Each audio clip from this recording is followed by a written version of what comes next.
येतो एक संता ठाई लाभ पायी उत्तम म्हणविता त्यांचा दास पुढे आस उरेना.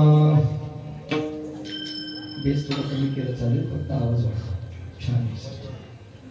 कृपादान केले संती कल्पांती ही सरेना म्हणविता त्यांचा दास पुढे आस उरेना.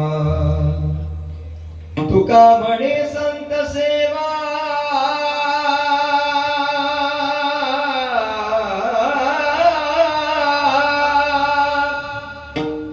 हे जी देवा उत्तम म्हणविता त्यांचा दास पुढे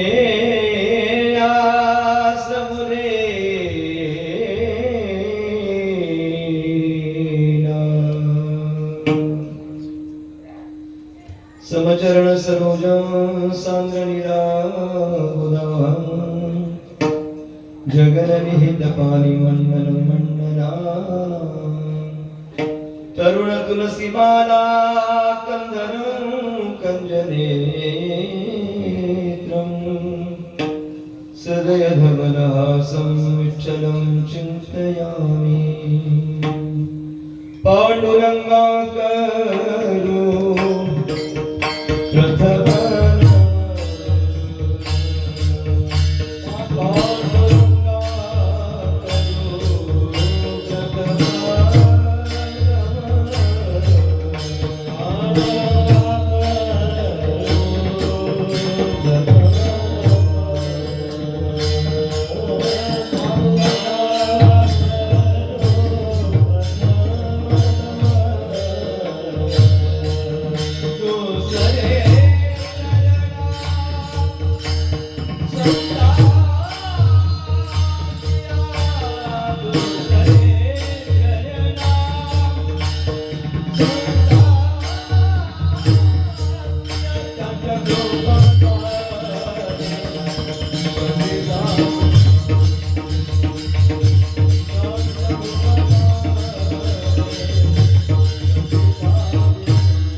नमो पुंडलिका नमो चंद्रभागा नमस्कार माझा रुक्मिणी पांडुरंगा.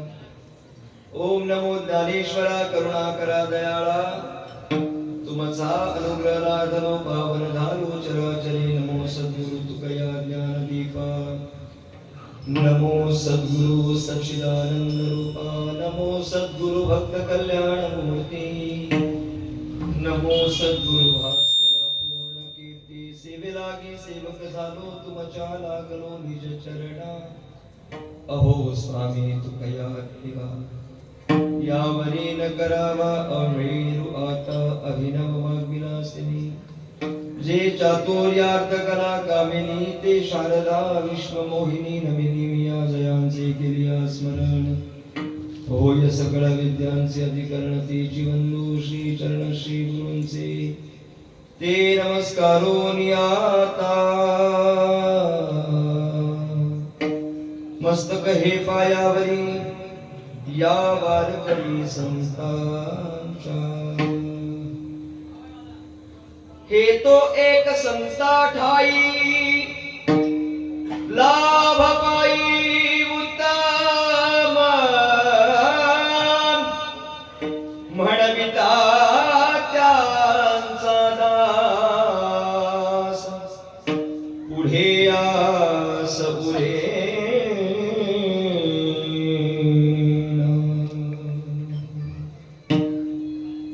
अखिल गुणनिधान रुक्मिणी प्राण संजीवन भगवान श्री परमात्मा मुक्त कैवल्य तिजोनिधी विश्वसंत मौली महावैष्णव ज्ञानेश्वर भगवान वैराग्यमूर्ती जगदुद्धारक जगद्गुरु श्री संत तुकाराम महाराज आदी सकल संतांच्या कृपा आशीर्वादाने समस्त ग्रामस्थ मंडळ पेढे तथा पेढे कुंभारवाडी यांच्या संयुक्त विद्यमाने अथक परिश्रमातून आणि दानशूर दातृत्वाच्या माध्यमातून समस्त परिसरातील गुणजन भाविक भक्त मंडळी आपल्या सर्वांच्या प्रार्थने उपस्थितीमध्ये प्रदीर्घ वर्षाची परंपरा प्राप्त झालेला हा उत्सव ज्याला आपण अनादी काळापासून सुरू आहे असं म्हटलं तरी काही वावगं ठरणार नाही असा अनादी काळापासून संपन्न होत असलेला उत्सव आणि ग्रंथराज ज्ञानेश्वरीचं पारायण प्रवचन कीर्तन आणि भजन आदी करून हे कार्यक्रम असतील या उत्सवाचं हे सुवर्ण महोत्सवी वर्ष आणि तद निमित्ताने आयोजित केलेल्या उत्सवातील आजची ही 5व्या दिवसाची कीर्तन सेवा सद्भाग्याने माझ्या वाट्याला प्राप्त झाली जगद्गुरु तुकोबारांच्या प्रासादिक वाणीचा आधार घेऊन बोलायचं म्हटलं तर तुका म्हणे मज न घडता सेवा पूर्व पुण्य ठेवा ओढावला पूर्वजन्माचं सुकृत पदरी शिल्लक असावं आणि म्हणून या कीर्तन सेवेच्या माध्यमातून आपण समस्त देवतुल्य शुद्ध मायबाप आपली सगळ्यांची सेवा करण्याची संधी प्राप्त व्हावी हे जीवनातील सद्भाग्य आहे विठ्ठल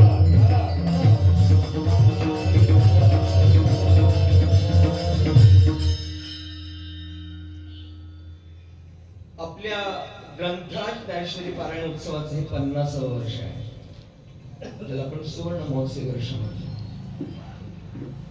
आपल्या परिसरात येण्याचा माझा हा पहिलाच योग आहे माझे परमार्थिक सन्मित्र आदरणीय श्री विद्याचं यांचं कीर्तन आहे जितेंद्र महाराज पाटील श्रद्धे महाराज असतील आदरणीय आमचे अभय दादा असतील नरेश दादा असतील या दोघांनी मला फोनद्वारे सतत संपर्क केला फक्त लोकेशन असेल किंवा मेसेजद्वारे असेल आणि त्यांच्या माध्यमातून तुमच्या सगळ्यांच्या दर्शनाचा योग मला आला खरं तर एवढ्या लांब सेवेला मी पहिल्यांदाच आलोय त्याचं कारण काही फार वेगळं नाही थोडंसं ड्युटीचं टायमिंग ऍडजस्ट होत नाही आणि त्या अनुषंगाने शासकीय कर्मचारी असल्या कारणामुळे सुट्ट्या मिळतात कमी मिळतात सोंग भरपूर नाही सुट्ट्यांचं मोजमाप करताना म्हणजे दुसऱ्यांच्या उसण्या घेतल्या तरी कमी पडतील एवढे आपल्याला उत्सव आहेत महाराज आणि त्यामुळे शक्यतो लांबचा प्रवास ड्युटी अनुषंगाने टाळत असल्या कारणामुळे इथपर्यंत काही येणं कधी झालं नाही परंतु श्रद्धे महाराजांनी मला कालची सेवा दिली होती माझ्या डायरीवर कालच्या रविवारच्या सुट्टीच्या अनुषंगाने मी सेवा नोंद केली होती परंतु कीर्तनकारांच्या अपरिहार्य कारणास्तव थोडासा सेवेत बदल केला आणि श्रद्धे महाराजांनी मला पुन्हा आग्रह धरला की महाराज 50वे वर्ष आहे आपण गेलात तर फार बरं होईल आणि निश्चित सांगतो की तुम्हाला गेल्यानंतरही आनंद वाटेल आणि प्रामाणिकपणे आणि पवित्र हेतूने सांगतो मला आल्यानंतर आनंद वाटणार फार आनंद खरं तर इथला उत्साह इथलं वातावरण इथला आनंद मी प्रसाद घेतला तो प्रसाद पण छान होता बरं का फार छान होता फक्त आम्हाला थोडंसं स्वतंत्र जेवायची सवय लागली नाही का पण पंक्तीमध्ये संगती पंगती देवा सवे घडी छान प्रसाद मला मिळाला आणि अगदीच भुकेला होतो दिवसभराचा, आणि छानपैकी त्यांनी वाढणाऱ्यांनी पोटभर वाढलं, छान जेवण मिळालं. आता भोजनाने पोटाची तृप्ती झाली, पण एवढ्या लांबचा प्रवास केला, मनाची तृप्ती होईल की नाही प्रश्न होता. पण छान पंचपदी गायलीत महाराज तुम्ही, फार आनंद दिला. आणि मला इथे कौतुक महाराज सांगू का, कौतुक एका गोष्टीचं, की आतापर्यंत जेवढं मी ऐकलं तुमच्याकडून ते संप्रदाय व्यतिरिक्त नाही गायलं, ते फार महत्वाचं आहे. आपण संप्रदायाची जोपासना केली पाहिजे, आणि संप्रदायाची जोपासना करण्याकरताच आपला जन्म आहे एवढं आपण लक्षात ठेवलं पाहिजे. आणि 50 वर्षात काय मिळालं, देहरत्न मिळालं नाही का? एवढ्या लहान वयात हा मुलगा इतकं छान वाजवतोय. 50 वर्षाच्या सेवेचं मिळालं फळ. आता हा मुलगा कोणत्या गावातला आहे मला माहिती नाही, तो कुठल्या घरातले ते मला माहित नाही, पण कुंभारवाडी आली करून या परिसरामध्ये 50 वर्षापासून हे उत्सव सुरू आहे. आणि त्याचं प्रतीक म्हणून या लहान मुलांचा सांप्रदायिक साधनेमध्ये जन्म होणं ही त्याची फलश्रुती लक्षात आहे. छान वाजवलं मला, खूप मोठा हो, खूप मोठा. माझे आशीर्वाद तुला, माझे शुभेच्छा. बरं, एवढ्या लहान वयामध्ये आज म्हणजे त्याला समज पण आहे, आणि त्या अनुषंगाने आपल्या संप्रदायाचं हे वैभव वाढणं, संप्रदायाला ही परंपरा, ही सगळी मंडळी, आणि या अनुषंगाने मला इथे आल्यानंतर आनंद वाटला. पण फार शुद्ध मंडळी आहात. माझा प्रवास थोडासा लांबचा असल्या कारणामुळे मी आयोजकांना थोडी विनंती केली की म्हटलं थोडंसं लवकर कीर्तन सुरू झालं तर बरं होईल. आणि आयोजकांनी अगदी नियोजित वेळेमध्ये कीर्तन सेवा प्रारंभ केलेली असल्या कारणामुळे मी माझ्या प्राप्त वेळेमध्ये म्हणजे नियोजित कीर्तन वेळेमध्ये कीर्तन सेवा थांबवण्याचा मी अल्पसा प्रयत्न करणार आहे. विठ्ठल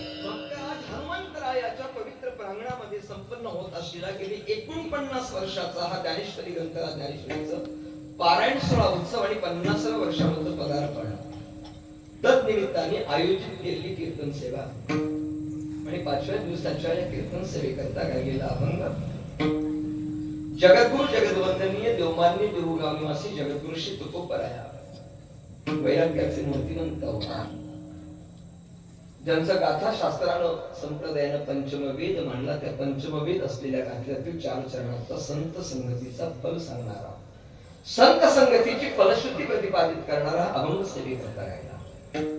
जगद्गुरु तुकोबराया म्हणतात, संतांच्या संगतीत राहिल्यानंतर आपल्या जीवनामध्ये काय प्राप्त होतं तर उत्तम लाभाची प्राप्ती होते.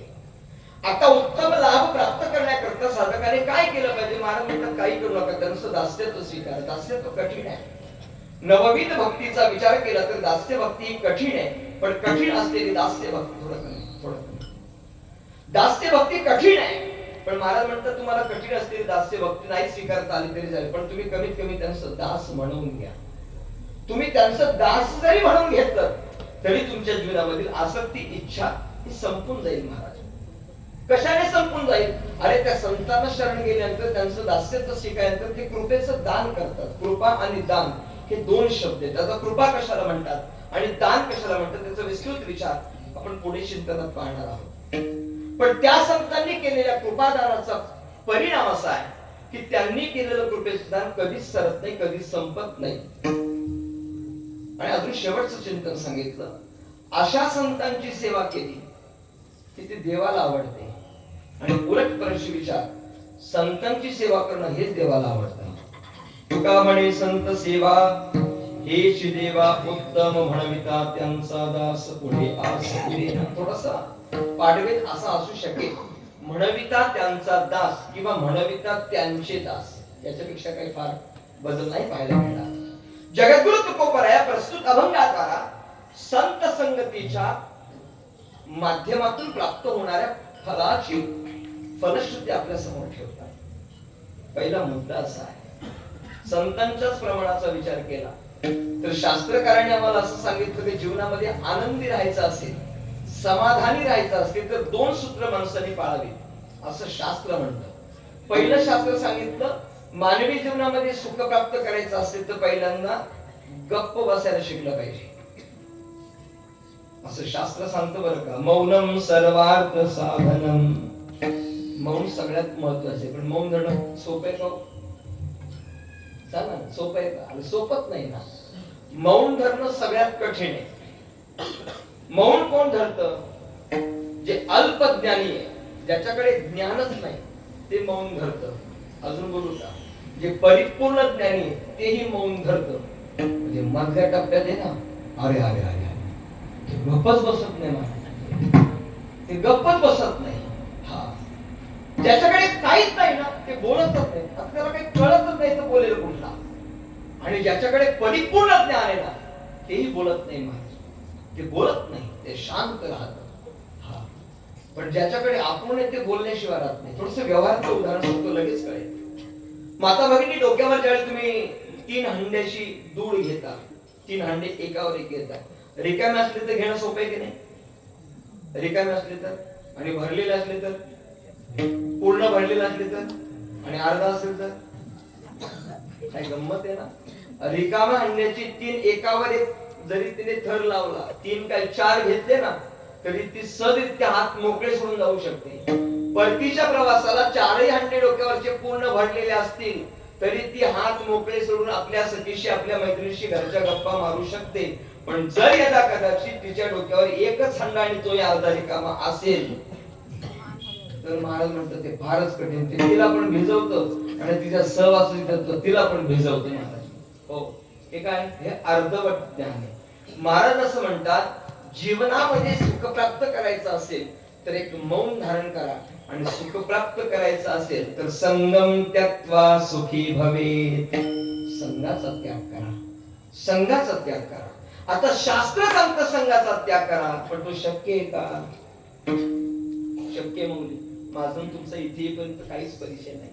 तुम्ही आल्यापासून माझ्याशी स्मितहास्य केल्यामुळे तुमचे माझा सहवास वाढत चाललाय, बरोबर की नाही? 15 मिनिटाच्या नुसत्या स्मित हास्यामुळे आपण एकमेकांशी एकरूप होण्याचा प्रयत्न करतोय.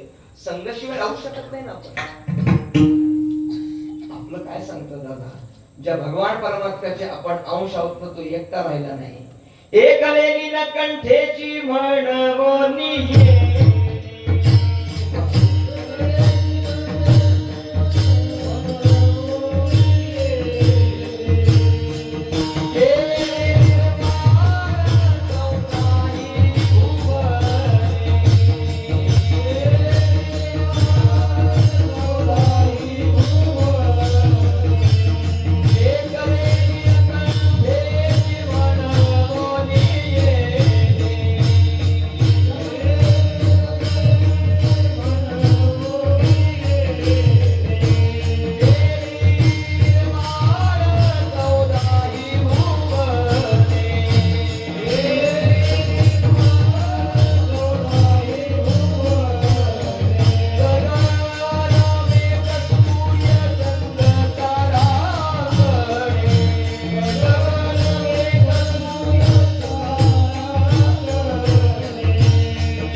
म्हणजे न करमेची.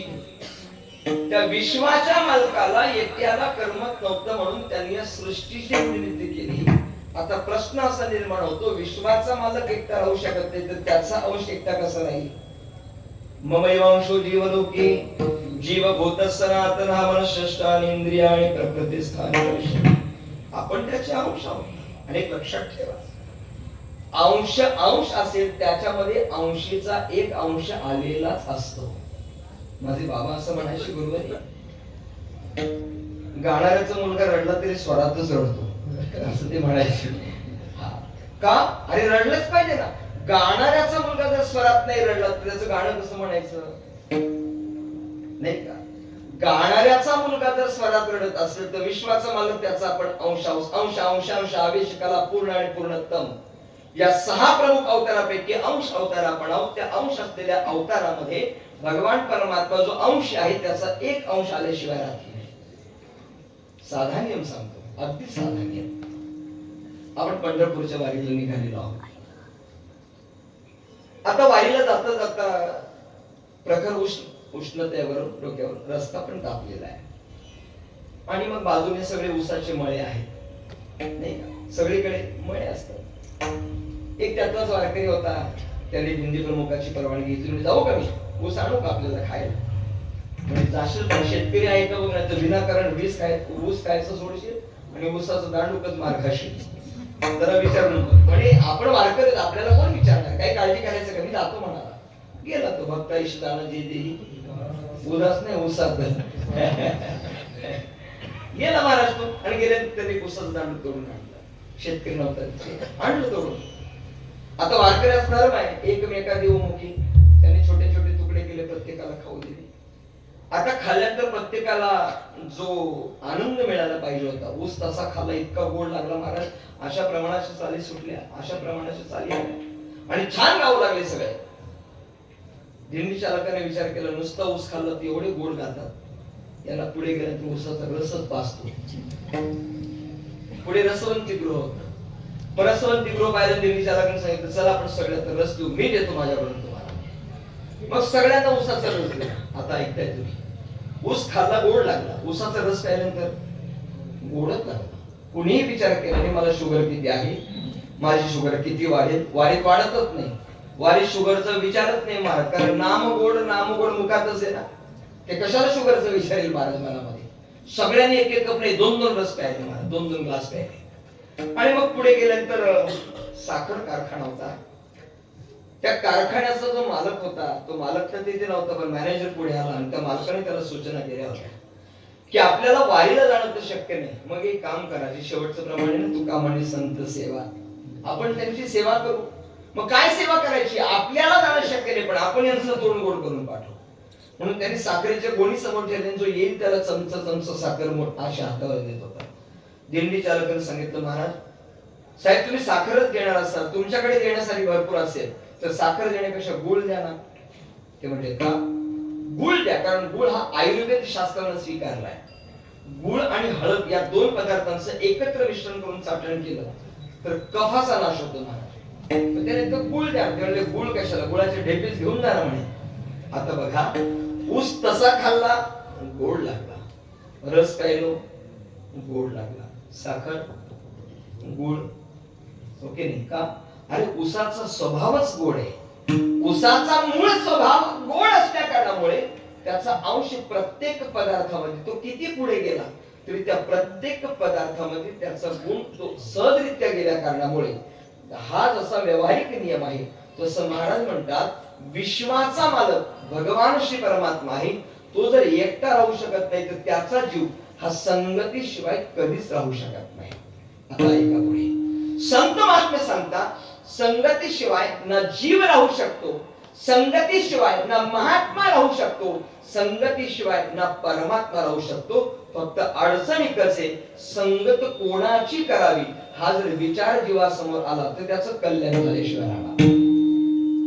साखर तुम्ही खाल्ली तरी गोडच लागणार आहे आणि गुळ कसा खाल्ला तरी गोडच लागणार आहे.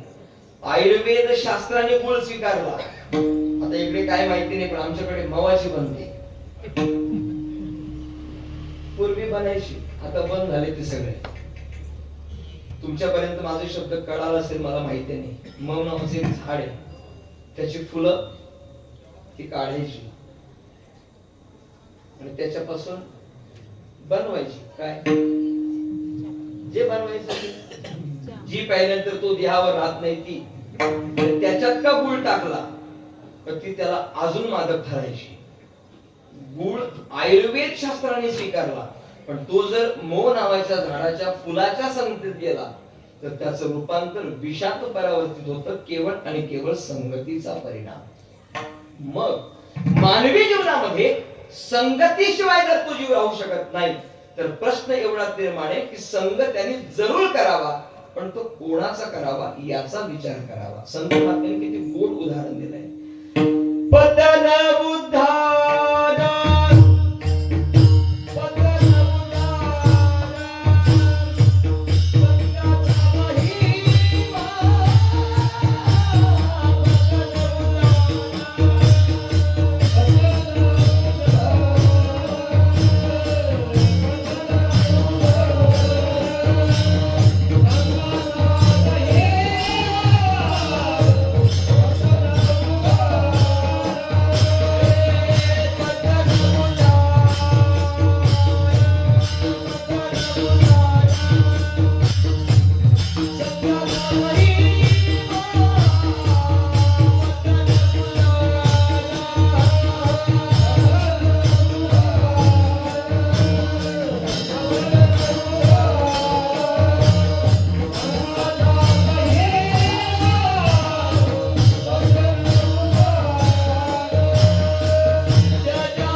संघाचा महिमा. इथे दोन शब्द आहेत, एक आहे पतन आणि दुसरा आहे उद्धार.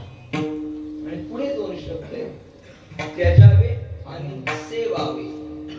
पुढे दोन शब्द आहेत, अधम आणि संत.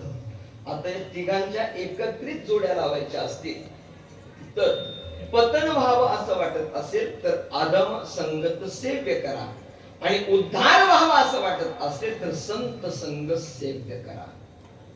एक लक्षात घ्या, संगतीचा परिणाम जर लक्षात घेतला तर संगत वाईटच आहे. अगदी सोपं, मोबाईल चांगला का वाईट? वाईट. नक्की घरी गेल्यानंतर काय करशील? तुझं नाही रे राजा, माझं पण तेच आहे. मी पण झोपल्यानंतर अर्धा तास मोबाईल बघतो तेव्हा झोपतोय. माझं पण तेच आहे. नाही का? बाळाने सांगितलं मोबाईल वाईट आहे, आणि तसं वाईटच आहे. पण सांगू का, तो चांगला आहे महाराज. का चांगला आहे? कल्पना करा, आपण वारीला निघालो आणि वारीला निघाल्यानंतर आपलं ते लेकरू छोटस बाळ ते आई पुढे हट्ट करू, आजी मला पण यायचं बरं का तुझ्या वार. तू नेहमी आली का सांगते वारीला असा आनंद असतो, वारीला अशी मजा असते, मला पण यायची तुझ्या वारीला. आई म्हटली नको राजा, एवढ्या लाखो जनसमुदायामध्ये तू चुकलास तर मला उगाच तुझ्या आईचे बोल खावे लागते. कशा करता येतो? तू आल्यामुळे सारखं तुला डोक्यात ठेवावं लागेल. त्या वारीत लक्ष लागणार नाही, कीर्तनाकडे लक्ष राहणार नाही, प्रवचन कळणार नाही, भजन कळणार नाही. तुझ्याकडे लक्ष ठेवावं लागेल. नको येऊ तू, मला यायचंय. बाळा का मला यायचंय म्हटल्यानंतर तो नाही ऐकला महाराज आणि निघाला आई सोबत. लहानसं बाळ नाही, निघालं. पण आईने सांगितलं निघालंच तर माझ्यावर एक काम कर. काय कर, तुला एक मोबाईल नंबर लिहून देते, तू माझ्या जवळ असेल, आणि दुसरा एक मोबाईल नंबर लिहून देते, तू तुझ्या घरी असेल म्हणजे वडिलांकडे. अशी 2 मोबाईल नंबर तुला लिहून देते. तेवढी चिठ्ठी तू प्रत्येक वेळेला तुझ्या खिशात सोबत ठेव. आपल्या सोबत आपण बाजारात निघालो लोक चिठ्ठी सोबत ठेवायची. कशा करता, जर तुझ्याने माझी ताटातूट झालीच तर प्रत्येक चौकात पोलीस स्टेशन, पोलीस चौक्या उभारलेल्या असतील. जे कोणी पोलीस काका, ज्या कोणी मावशी, जी कोणी ताई, जे कोणी तुला अधिकारी मिळेल त्या अधिकाऱ्याजवळ जायचं. नेमकं दुर्दैवाची गोष्ट की दोघींची ताटातूट झाली. चुकलिया माय बाळ हुरहुरु पाहे.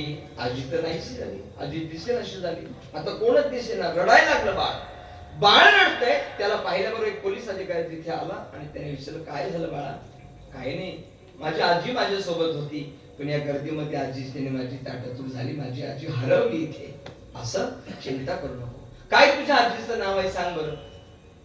त्यांनी नाव सांगितलं, पण पूर्ण नाव सांगता येईना, कारण एकाच नावाच्या 1000 व्यक्ती तिथे आलेले असतील. प्रश्न पडला त्याला, पण त्या मुलाच्या लक्षात आलं. त्यानंतर काका, मला आजीचं नाव माहिती नाही, पण हा बघा माझ्या आजीने माझ्याकडे चिठ्ठी लिहून दिली, तिच्यावर तिचा मोबाईल नंबर आहे आणि माझ्या बाबांचा मोबाईल नंबर आहे.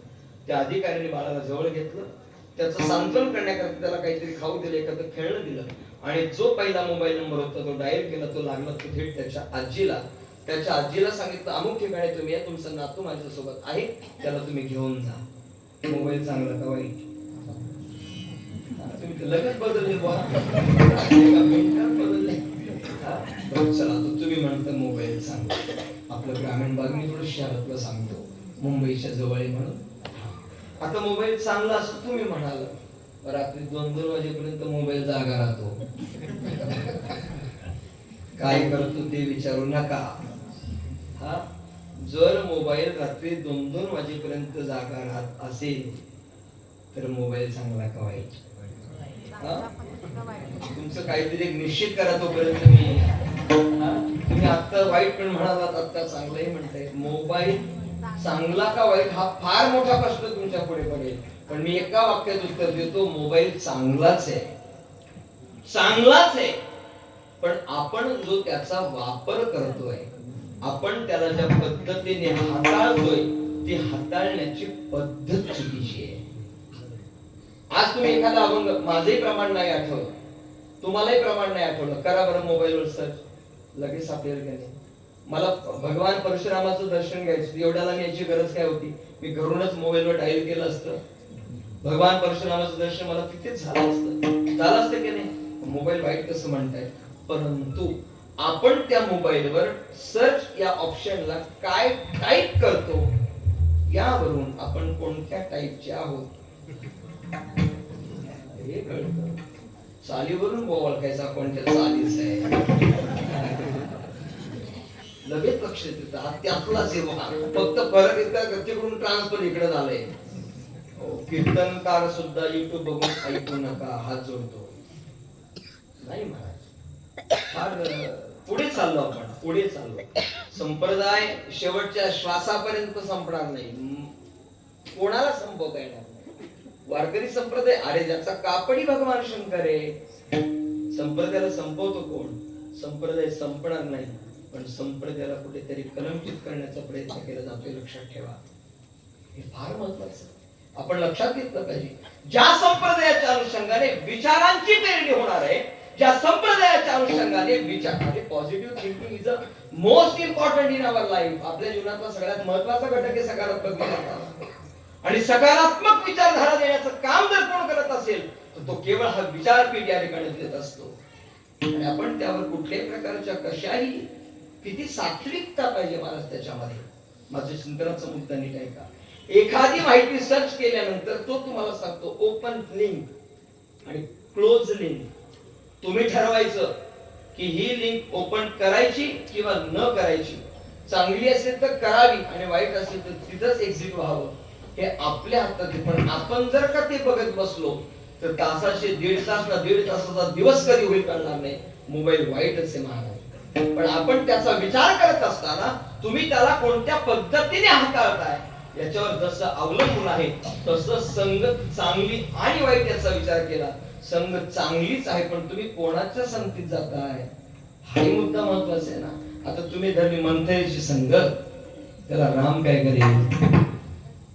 मंथरेच्या संगतीमुळे प्रभू रामचंद्राला वनवासात जावं लागलं की नाही? माता कैकेयीचे कान फुगले मंत्रेने. तुम्हाला वाटतं मंत्र गेली? पूर्वी एकच होती असं वाटतं तुम्हाला? ऐकताय तुम्ही? डोक्यावर शेणाची टोपली, आपल्या गावात नाही बरं का, तिकडचं सांगतो, कर्जच डोक्यावर शेणाची टोपली आणि एक माणूस आला तिकडं.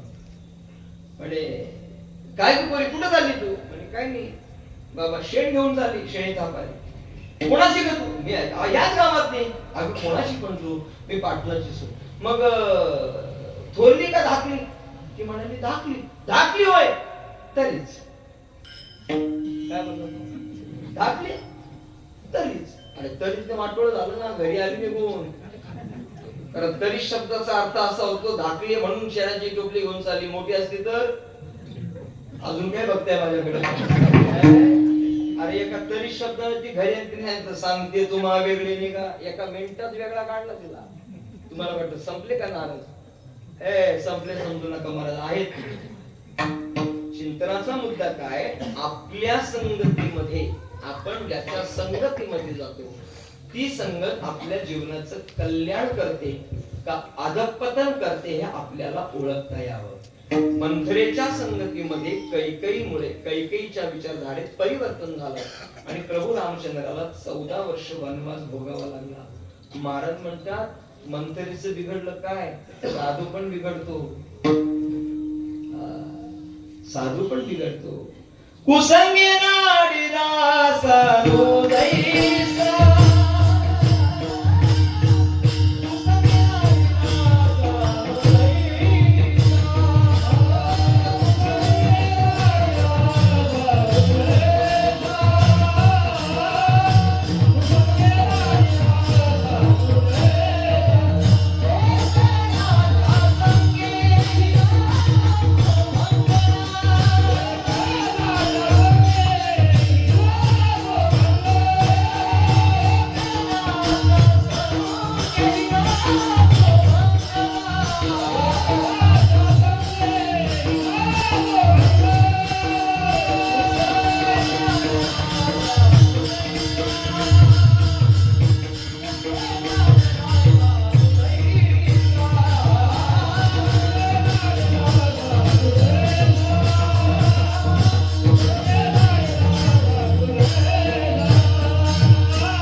पण ढेकणाच्या संगतीत भंग पावतो. यात नवले मला साधू पण बिघडावा. साधू पण बिघडावा हा केवळ आणि केवळ दृष्ट संगतीचा परिणाम आहे.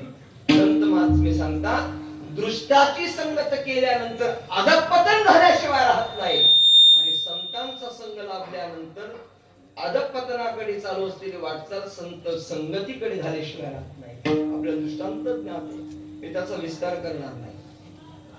काय झालं नारद महर्षींच्या जीवनामध्ये? वाल्याचा वाल्मिकी केला महाराज. नारद महर्षींच्या संगतीचा परिणाम आहे. ब्रह्महत्या राशी, पातके अपार आणि वाल्मिकी किंकर वंद केला. महाराज म्हणतात त्या वाल्या पोळ्यानं एवढ्या हत्या केल्या की त्याचं पाप संपूच शकत नाही. सुदैव चांगलं त्याचं. काय झालं? ज्या प्रवासामध्ये हा वाल्यापोळी सगळे उद्योग करायचा ना, तिथे नारद महर्षी आले. आल्यानंतर याच्या नियम धर्माप्रमाणे यांनी त्यांच्यावर कुऱ्हाड शस्त्र उघारलं आणि उघारल्यानंतर तुम्हाला मारण्यासाठी पुढे धावला. पण नारद महर्षींनी 2 पावलं मागे सरकायच्या ऐवजी 2 पावलं पुढे सरकले. यालाही प्रश्न पडला, आतापर्यंत शस्त्राचं भय दाखवल्यानंतर 2 पावलं मागे जाणारी साधक सगळे आज 2 पावलं माझ्या पुढे कसा काय येऊ शकतो? त्यांनी सांगितलं काय रे, मी तुला मारणार आहे, तुला भीती नाही वाटली का? ते म्हणजे तू मला काय मारतोय? मी तुला तारण्यासाठी आलोय राजा. तू मला काय मारणार आहेस? मी तुला तारणहार आहे. प्रश्न पडला काय हा बोलतोय? काहीच कळेना. म्हणजे सांगितलं वाल्या अरे कशा करता करतोय? म्हणजे कशा करता म्हणजे काय? माझ्या कुटुंबाचा उदरनिर्वाह करण्याकरता. तू काय करते माहिती का तुला? हे पापकर्म आहे. हे पापकर्म तू करतोय आणि पापकर्माचं वाटेकरी तुझ्या कुटुंब म्हणजे काय? मी जे कर्म करतोय हे त्यांच्या करता करतोय, तेही माझ्या या पापात वाटेकरी असतील. मला विश्वास आहे. म्हणजे जा जरा जाऊन विचारून ये. याला असं वाटलं की पळून जाण्याकरता काहीतरी मार्ग काढत असेल. अविश्वास होता त्याचा. अविश्वास असल्या कारणामुळे त्याने सांगितलं पळून जाण्याकरता मार्ग काढ. अरे पळून जाण्याकरता मी तुला घाबरतच नाही तर पळून जायचा प्रश्न काय? पळून जायची मरणाची भीती मला वाटतच नाही ना राजा. जा जाऊन घरी गेला आणि घरी गेल्यानंतर विचारलं म्हणे मी जे करतोय ते पापकर्म आहे. या पापकर्मामध्ये तुम्ही किती भागीदार आहात? त्यांनी सांगितलं तुम्ही तुमचं कर्तव्य करताय, आम्ही फक्त तुमच्या पुण्यकर्मातच अर्धांगिणी आहोत, पापकर्मात नाही.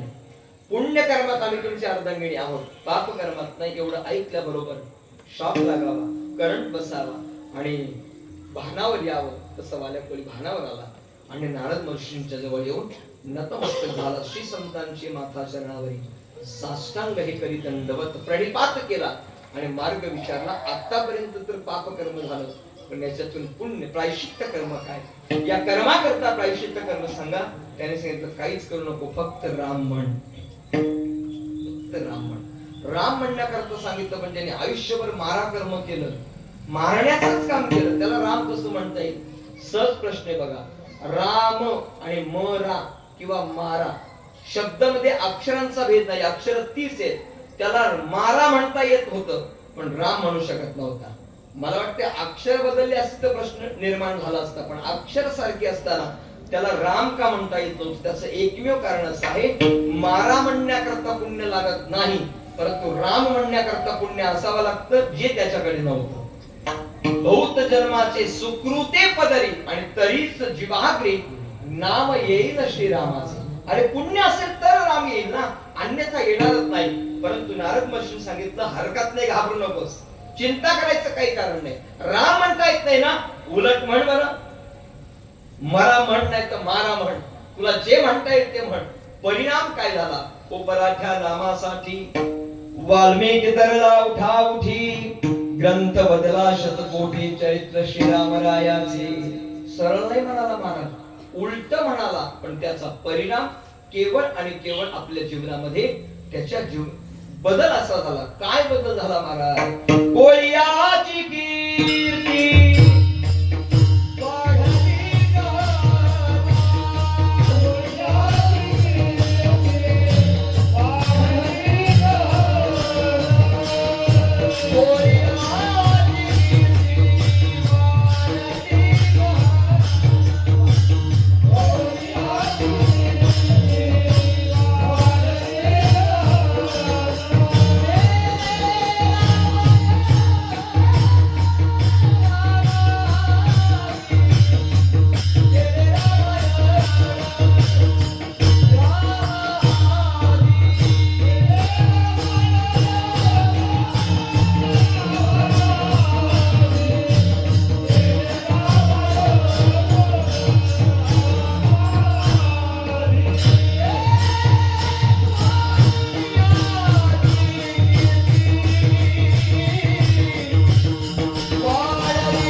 भगवान परमात्म्याला सुद्धा ग्रंथात जे लिखाण केलं होतं त्याप्रमाणे वागावं लागलं. विश्वाचा मालक महाराज बोलिले वाल्मिकी दैशीची करीन आणि वर्तुनी दाविद नाम म्हणे. प्रभू रामचंद्र भगवंताला ज्याने ब्रह्म हत्या केली. काय गंमत आहे हो, मला कधी कधी आश्चर्य वाटतं सगळा कथा भाग वाचत असताना. ज्याने ब्रह्म हत्या केली भगवान परमात्मा त्याचं ऐकून जीवन जगतो. आणि महाभारताचा प्रकार माहितीये का? श्री गुरु चैतन्य महाराजांच्या मुखातून ऐकलं होतं. श्री गुरु महाराज असं म्हणाले की काय भगवंताची लीला आहे हो. भगवान परमात्म्याने भगवद्गीता सारखा महनीय ग्रंथ जो पितामह भीष्माचार्यांना सांगितला नाही. मी म्हणतो पितामह भीष्माचार्यांना नाही सांगू दे, वसुदेव देवकीला सांगावं की नाही? बरं चला नाही त्यांना सांगितलं. नंदराजा यशोदा मातेला सांगावा, त्यांना पण नाही सांगितलं. बरं चला जो कधीच खोटं बोलला नाही त्या युधिष्ठिराला तरी सांगावं की नाही? धर्मराजाला तो कधीच खोटं बोलला नाही, एकदाच खोटं बोलला, तेही अर्ध सत्य. बरं ते अर्ध सत्य खोटं, अर्ध सत्य आणि अर्ध खोटं बोलला. बरं कोणासाठी बोलला? याच्या सांगण्यावरून बोलला. कारण त्याला माहिती होतं हा द्रोणाचार्य फक्त धर्मराजालाच विचारू शकतो. काय धर्मराजाची सत्यनीती असेल. दुर्योधनाने सुद्धा शरीर वज्रदेही होण्यासाठी उपाय कोणाला विचारला असेल? ज्याच्यासोबत युद्ध करायचे त्याला. धर्मराजाकडे किती सत्यनीती असेल? आता विचारतो आपण, मी पण तुझ्या विरोधात फॉर्म भरतोय, मला जरा सांग बरं काय नीती तू. असं होईल का? तुझी विकास कामं काय, तुझं विजन काय, असं सांग बरं. सांगेल का कोणी? धर्मराजा म्हणजे पांडव एकीकडे आणि कौरव एकीकडे, पण धर्मराजाला विचारते दुर्योधन की मला वज्रदेही व्हायचं आहे. धर्मराजा पण किती निष्पाप असेल बघा. सांगून टाकलं ज्या माता गांधारीनं आपल्या मालका करता अंधत्वाचं व्रत धारण केलं, तिने तर तुला डोळ्यांना कशी कांत पाहिला तर तुझं शरीर वज्रदेही होईल. काय विश्वास होता महाराज. हो, त्या धर्मराजाला नाही सांगितलं. बरं एकदाच खोटं बोलला. याने सांगितलं तुलाच विचारतील द्रोणाचार्य. अश्वत्थामा मेल्याची बातमी पसरवली, कोणालाच विचारणार नाही, तुलाच विचारतील, फक्त एवढंच बोल. अश्वत्थामा गतः. अरे मी खोटं बोलू? हो खोटच बोल. नरोवा कुंजरोवा. माणूस मेला का हाती मेला मला माहिती, फक्त मेला एवढं बोल, बाकी सोडून दे सगळं. काय गंमत आहे महाराज. धर्मराजा आयुष्यात एकदा पण खोटं बोलेल. पुढचा इतिहास मोठा आहे, पुढचा इतिहास फार मोठा आहे. त्याचा अंक घाला, आपलं काय काय नाही. हा त्याच्या पुढचा इतिहास आहे. काय गंमत आहे ना. मला प्रश्न पडतो, भगवान परमात्म्याने भगवद्गीता धर्मराजाला नाही सांगितली, त्यांनी कोणाला सांगितलं? अर्जुनाला. अर्जुनाचे निव्याजे गीता प्रकाशोनी श्रीराजे संसारा एवढे ओझे फेडले जगाते. आता अर्जुनाचा प्रताप सांगू का? श्रीगुरु मुखातून ऐकला. श्रीगुरु महाराज असं म्हणतात, अर्जुनाचा प्रताप असा होता, संन्यास धर्म स्वीकाराने येताना लग्न करून आला. आता ऐकताय तुम्ही? म्हणजे भगवद्गीता ऐकायची असेल तर संन्यास धर्म स्वीकारा, लग्न. तुम्ही महाराज हे बरं जरा सांगितलं आमच्या पथ्यावर आहे. असं आहे का? काय भगवंताची लीला असेल, काय भगवंताची लीला असेल. भगवान परमात्म्याचं त्या अर्जुनावर इतकं प्रेम होतं की त्या मला गंमत काय सांगायची होती, मला आश्चर्य काय सांगायचं होतं की ज्या वाल्या कोळ्यानं ब्रह्महत्या केली, भगवान परमात्मा त्याच्या सांगण्यावरून ऐकतोय. त्याने जसं लिहिलंय तसंच परमात्मा वागतोय. महाराज हा त्या वाल्या कोळ्याचा अधिकार नाही, हा संतांच्या संगतीचा परिणाम आहे. विठाल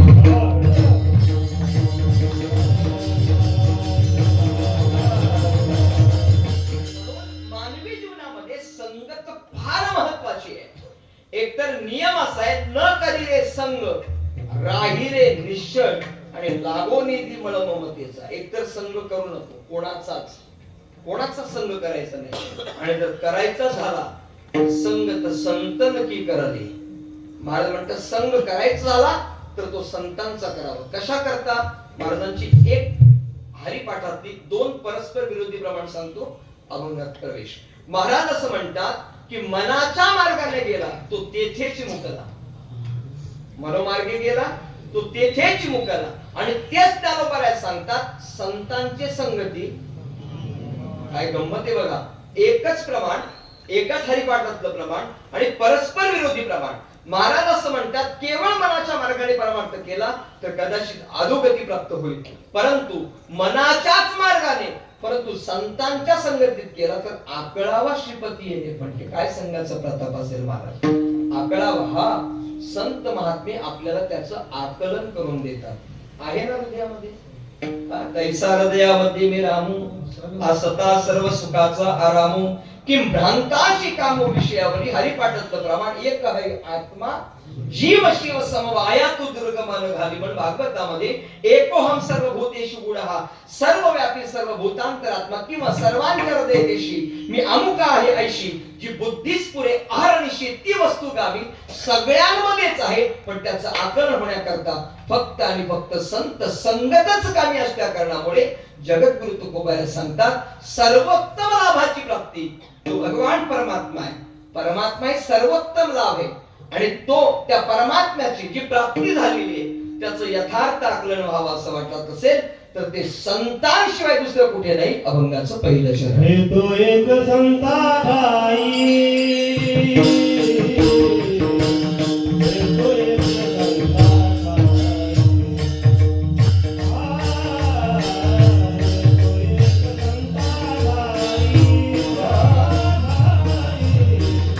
तो एक संता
संता ठाई लाभ पायी उत्तम.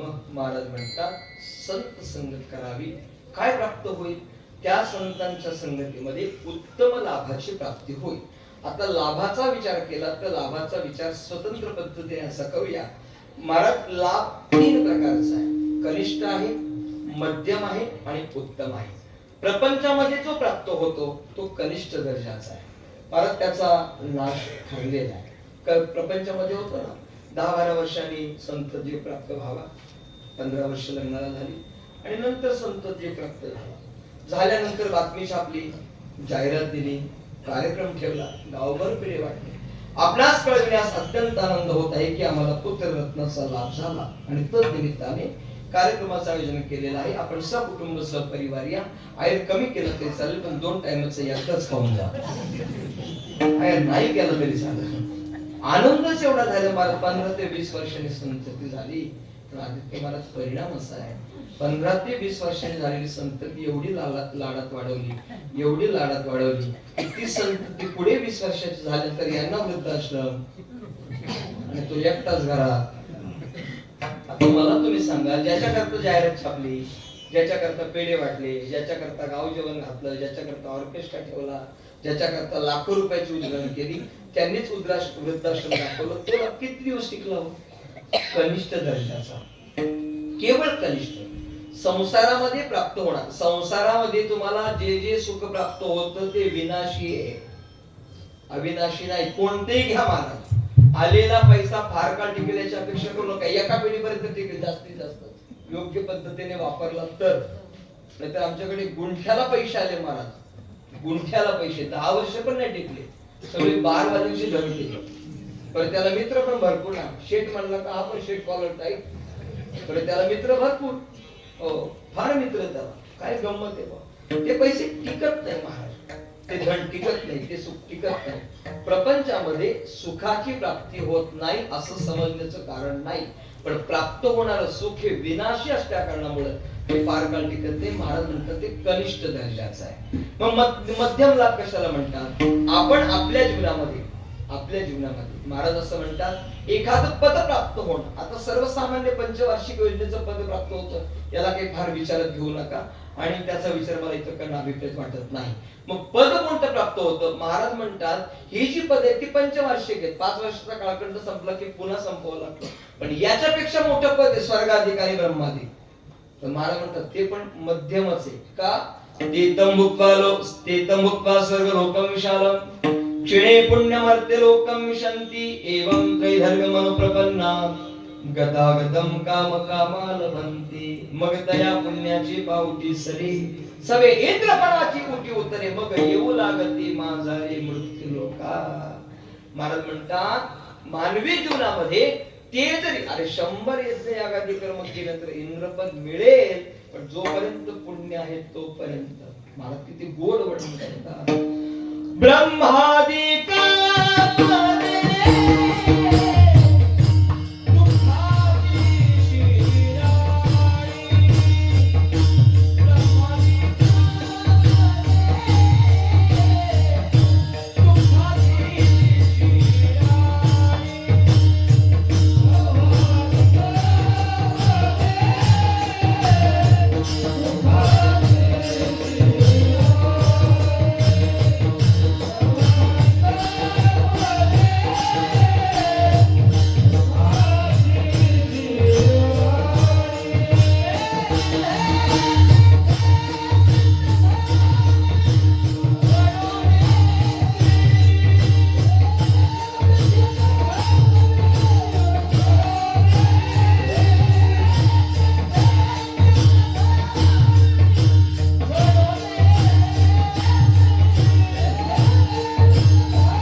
पदे दुःखाची शिराणी तेथे चित्त झडी झडवून.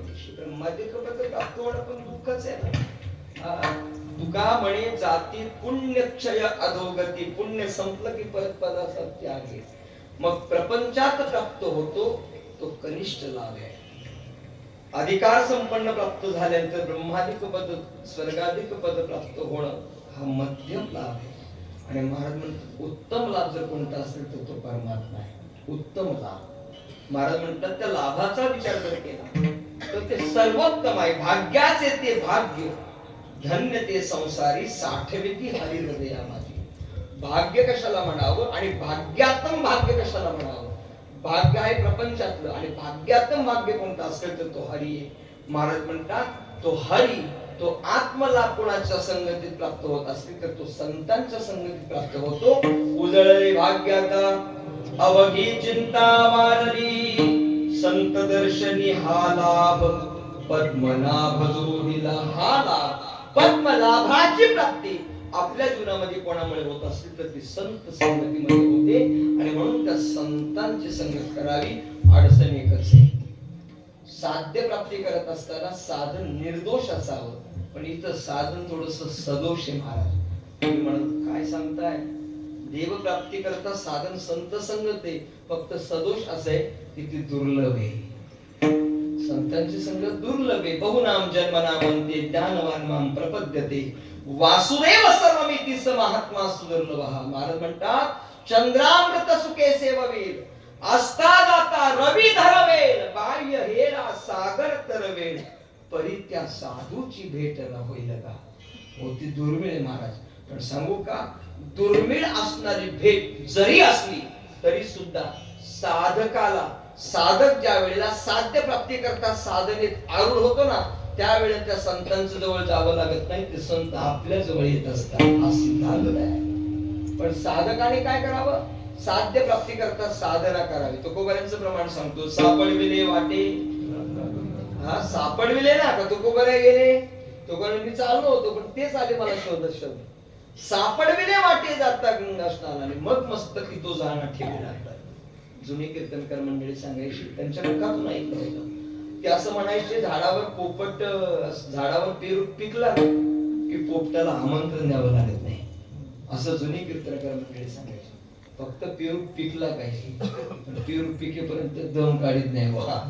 ते दम नाही काढीत. एकदा फळ फुलाचं रूपांतर फळात चालू ना, ते पडतच खाली.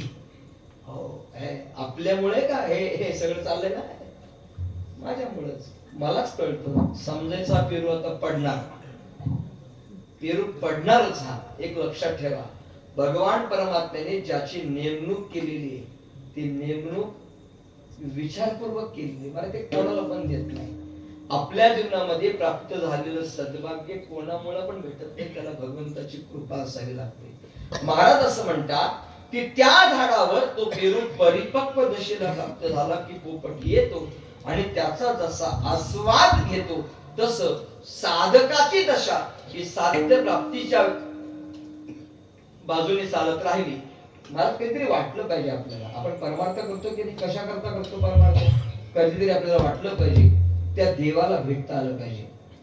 काय उद्धार पावेन, काय कृपा करेल नारायण, ऐसे सांगा तुम्ही संत जन करा समाधान चित्त माझे. किती गोड प्रमाणे कधीतरी आपल्याला असं वाटावं, देव कृपा करीन मला, देव कृपा करीन मला,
कोण्या गावी आहे सांगा हा विठ्ठल.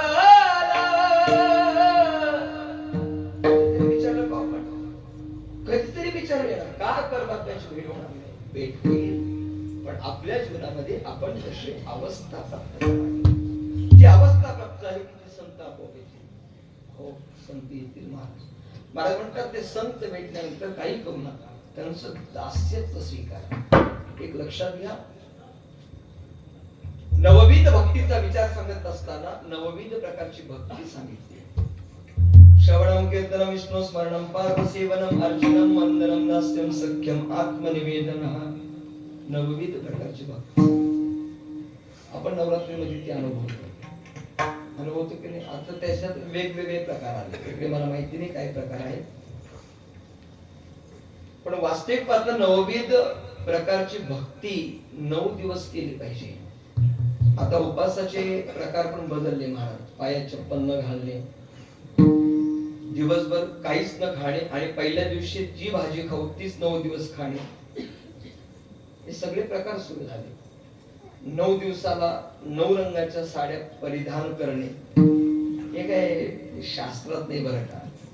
हे उगत त्यांनी चोचले करून तुम्ही घेऊन चालला, बाकी दुसरं काही नाही. एक साडी जर कमी पडली नाही तर दुर्गा माताच येते बोलायला.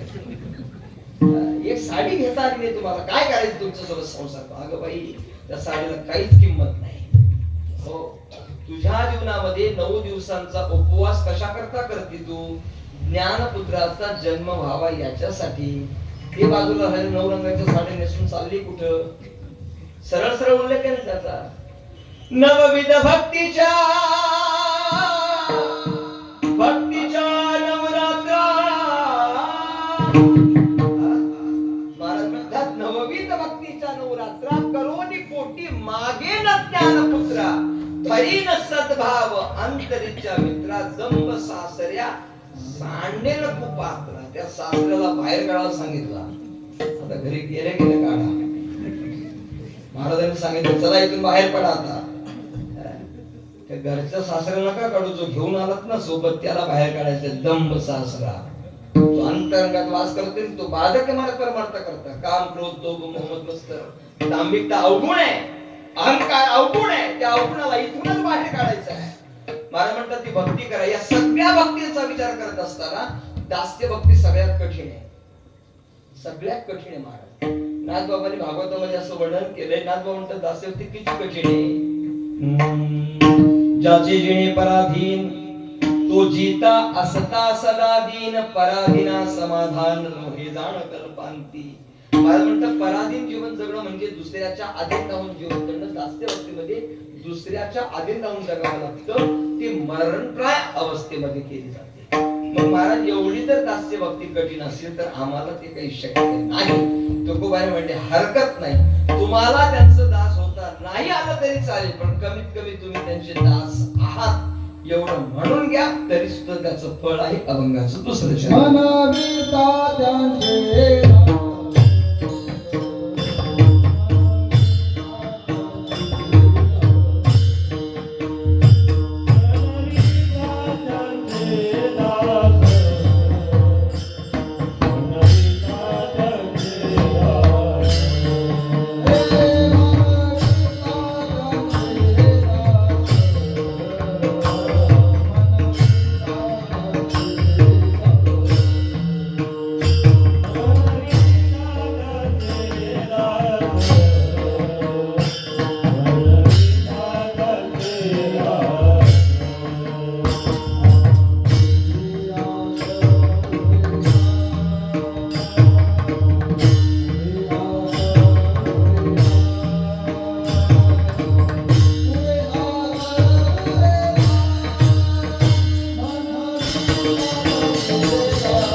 लाभ पायी उत्तम म्हणविता त्यांचे दास पुढे आस पुढे ना तुकोबाने सांगतात एकतर दास्यत्व स्वीकारू नका. आता आपण कोणाकोणाचे दास्यत्व स्वीकारलं तो वेगळा भाग आहे. पण महाराज म्हणतात स्वीकारायचं असतील तर ते संतांचं दासवा नाहीतर देवाचे दासवा. धन्य आम्ही जन्म आलो दास विठोबाचे दास. महाराज म्हणतात दास्यत्व स्वीकारायचं असतील तर देवाचे दासवा नाहीतर संतांचे दासवा. संसाराचं दास्यत्व स्वीकारलं तर परिणाम कारे दास होशी संसाराचा खर दुःखाचे डोंगर भोगावया. दुःख भोगायचं असेल तर संसाराचं दास्यत्व स्वीकारा. महाराज म्हणतात दुःख पदरी पडेल. पण संतांचं दास्यत्व स्वीकारलं तर जीवन कल्याणकारक झाल्याशिवाय राहणार नाही. काय परिणाम आहे महाराज म्हणतात पुढे आस उरेना. आस आसक्ती इच्छा हा परमार्थ करता फार मोठा प्रतिबंध सांगितलाय.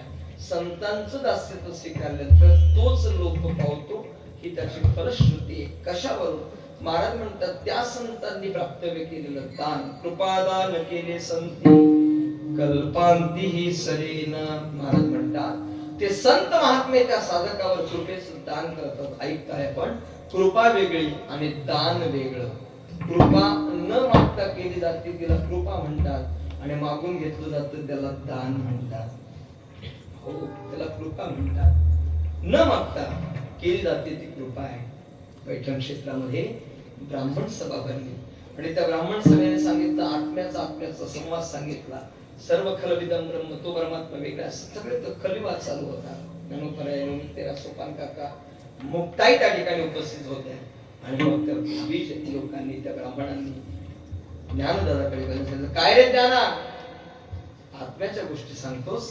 तो समोर चाललाय तो रेड्या तुझा आत्मा त्याचा आत्मा आहे की म्हणे हो त्याचा आत्मा आणि माझा आत्मा पण आहे. बोलवा रे त्याला इकडे. काय रे म्हणे तुझ्या रेडिओचं नाव म्हणे ज्ञाना. बघ नाव तर जमलं दोघांचं नाव सारखंच. मग तो बोलले का तुझ्यासारख्या ऋग्वेदाच्या रूपाने का नाही बोलणार. माझ्या ज्ञानोपरांनी त्यांच्यावर त्या रेड्यावर कृपा केली महाराज आणि परिणाम रेडा सुद्धा वेद बोलू लागला. वेद महिषामुखी वदविले. महाराज म्हणतात तो रेडा सुद्धा वेद बोलू लागला. ऐकताय आपण नाथ बाबा निश्चित आम्हाला निघाले होते आणि मग सर्व साधक मंडळी नाथ बाबांजवळ म्हणजे तुम्ही चाललात पण भागवत असं काय ही कथा कोण सांगेल. म्हणजे काय प्रश्न पडला एवढा. माझा गावबा सांगेल कथा. आता गावबा म्हणजे कोण माहितीये का. सांग काम्याने हो नाम्या. नातांनी काम सांगायचं तेवढंच ऐकायचं त्याच्या पलीकडे काहीच नाही. महाराज पलीकडे कामच नाही ऐकायचं. एवढंच काम त्यांनी करायचं. लोक म्हणली गावबा त्यापेक्षा कीर्तनाला न गेलेलं बरं. गावबाचं ऐकण्यापेक्षा ही कथा न ऐकलेली बरी. पण गावबा सांगेल. गावबाला तर विचारा. गावबाला विचारलं नातांनी काय रे गावबा सांगशील का कथा. तुम्ही म्हणत असाल तर सांगतो. तुम्ही म्हणत असाल तर.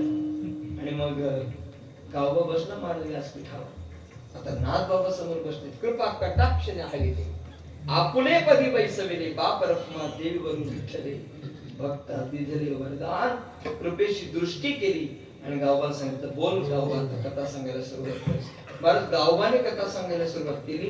लोकांना असं वाटू लागलं तर इथून पुढे कथा नाथ महाराज नाही सांगतील तर बरे. गावबाची कथा नाथांपेक्षा ऐकायला रुचकर वाटते गोड वाटते आणि याच्या पुढे कथा गावबाने सांगावी ही गावबाची ताकद नव्हती. हे नाथ बाबांनी केलेल्या कृपेचा प्रसाद होता. न मागता केली जाते कृपा आणि मागून घेतलं ते दान. किंबहुना तुमचे केले धर्म कीर्तन हे सिद्धी सनेले एत माझे जेवरले पायी गपन. निवृत्तीनाथांजवळ गेले. सांगितलं नाथ बाबा स्वामी गुरु आता तुम्ही सांगितलेलं काम मी केलं.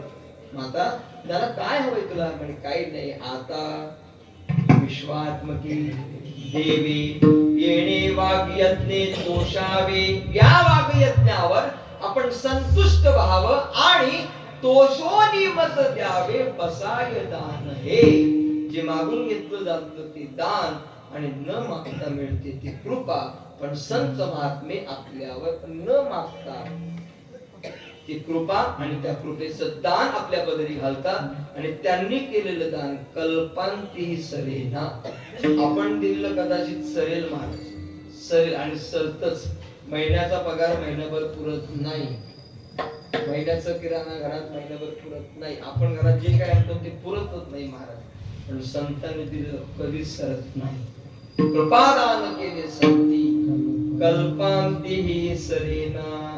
असे जे संत आहेत तुकोबाया सांगतात दोन प्रकारानं. एक, त्या संतांची सेवा केली तर त्या देवाला आनंद होतो आणि अशा संतांची सेवा केल्यानंतर देवाला आनंद होतो. तुकोबाया सांगतात त्या संतांची सेवा अभंगाचं शेवटचं. तुका म्हणे संत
पुढे आस उरेना. संतांच्या संगतीमध्ये प्राप्त होणाऱ्या फळाचा विस्तृत विचार या अभंगाद्वारे जगद्गुरु श्री तुकोबाराय करतात. मी आता जाता जाता शेवटचा एक संदेश आपल्या समोर ठेवतो.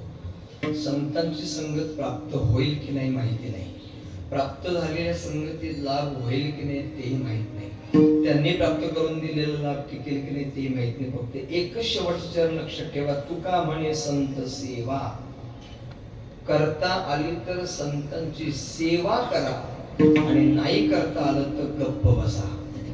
पण संतांची अवहेलना, संतांची टीका करणं, जर संतांवर टीका केली तर संतांची सेवा केल्यानंतर देवाला आवडत असेल तर टीका केल्यानंतर राग येतच असेल, आणि देवाला जर का राग आला तर तो काट्याने काटा काढतो. हे कायम लक्षात ठेवा.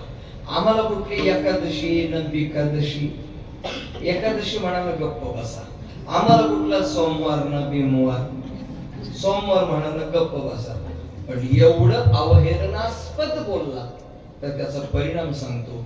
वर्षातून एक आजार असा येतो, आणि मग त्याला माणसं बघायला गेले की तो सांगतो, रामभाऊ फार वाईट झालं बा. काय झालं? अरे महिना झाला नुसतं सलाईनवरच हे सोमवार बिमवार सगळे वसूल केले देवाने. महिनाभर ते बोलत होता ना, एक उपवास नाही तुला, हे सगळे नुसत्या पाण्यावरच काढले. बटाट्याची भाजी नाही ना, खिचडी पण नाही, नुसत्या पाण्यावर, नुसत्या फळांकडे बघत बसणारी खाईच होती.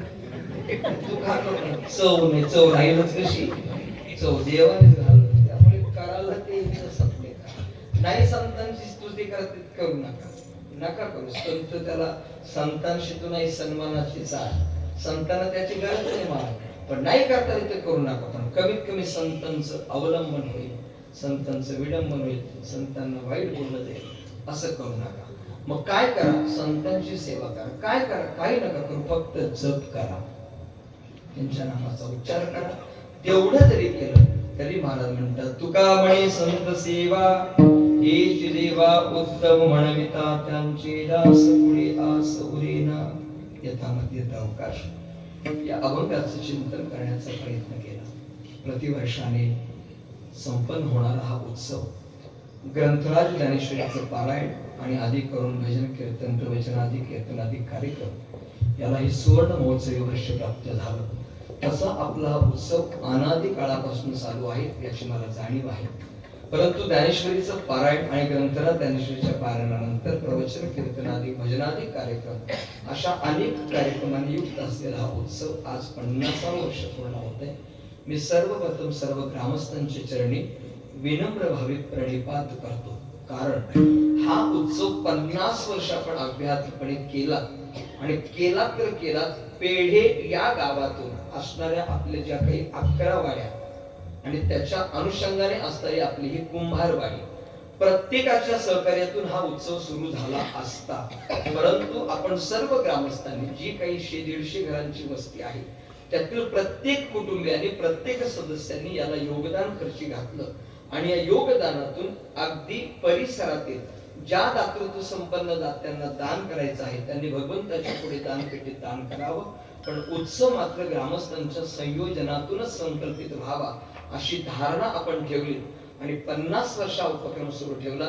सर्वप्रथम तुमच्या सगळ्यांच्या चरणी मी विनम्र भावी प्रणिपात करतो. या उत्सवाकरता ज्यांनी अन्नदान, ज्यांनी सौजन्य दान, ज्यांनी आर्थिक दान आणि ज्यांनी शारीरिक दान प्रदान केलं अशा सर्व दातृत्व संपन्न दात्यांना भक्तराज हनुमंतराया, विश्वकर्मात्मा पांडुरंगराया, आदिकरून मौली ज्ञानोबा तुकोबराया उत्तम आरोग्य, सुदृढ आरोग्य आणि उदंड आयुष्य प्रदान करो अशी माऊली चरणी प्रार्थना करतो.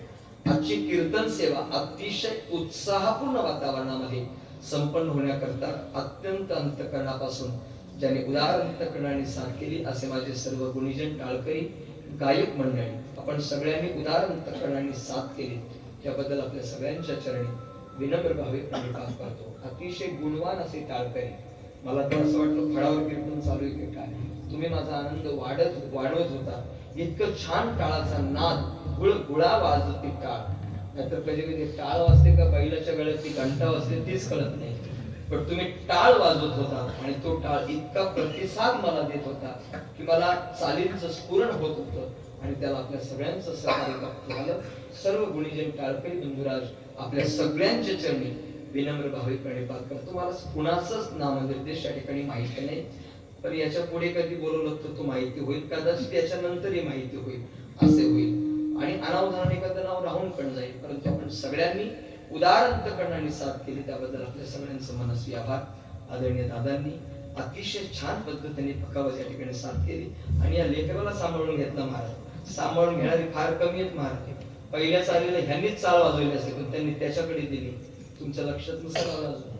मग दादांनी ठाईची चाल गायली, पहिली ते लेकरांना चाल वाजवली. नियम असे की त्यांनी वाजवायला पाहिजे होते, नंतर त्यांनी घ्यायला पाहिजे होते, पण ते मोठं अंतःकरण आहे आणि मोठी माणसं नेहमी मोठ्या मनाची असतात. या दादांनी या माझ्या लेकराला छानपैकी, ते पण फार गुणी आहे महाराज, त्याला फार मोठा होऊ द्या, फार हे रत्न सांभाळ बरं का, याला सांभाळलं पाहिजे. याच्या घरच्यांना विनंती करतो याला खूप सांभाळा. तुमच्याकडे सांभाळ होत नसेल तर आताच गाडी टाका.